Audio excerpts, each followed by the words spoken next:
Hello, and a very warm welcome again to the Cathedral here in Northampton.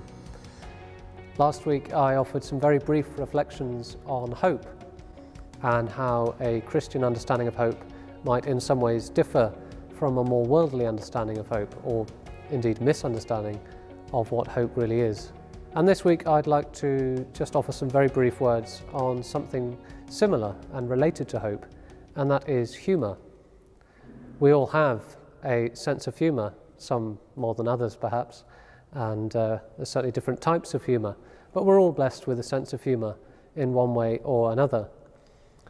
And I think sometimes perhaps we underestimate the value of this sense of humour which we have. We might see it as an optional extra which makes life that little bit more fun or enjoyable. Or we might see it perhaps as a coping mechanism in a world which can seem very frightening. But I think our humour has much more to offer.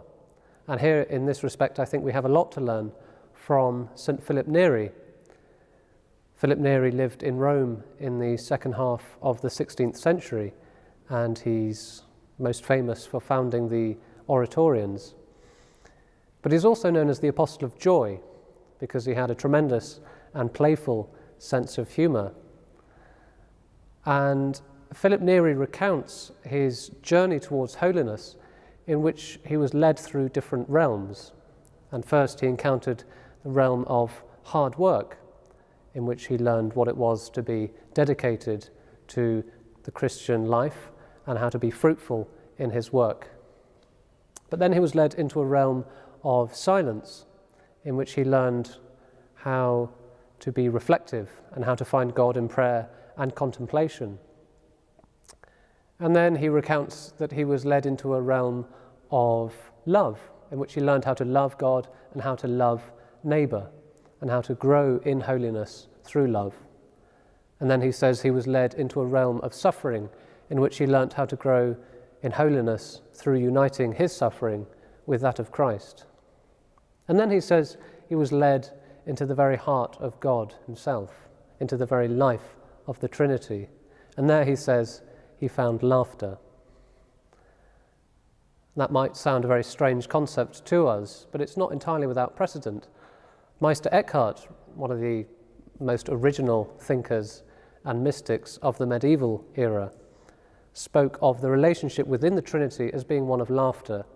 The Father laughs, and in so doing begets the Son. The Father and the Son laugh together, and in so doing send forth the Spirit. And the Spirit laughs, and in so doing renews and sanctifies creation. And I think with this understanding of the role of laughter, we understand that joy and humour has much more to offer than simply being a coping mechanism for us. That our God is a joyful God who wants us to be happy and to laugh with him. And perhaps we can reflect on what we're like when we're lacking in that humour, when we become so burdened with the cares of this world, when we take ourselves so seriously that we begin to slip into despair. Philip Neri said that a joyful heart is much more easily perfected than a downcast one. And I think we must always be wary that Satan's ultimate goal is for us to fall into despair and to lose our hope in God. And so humour becomes then for us one of the most powerful weapons in our spiritual armoury against evil.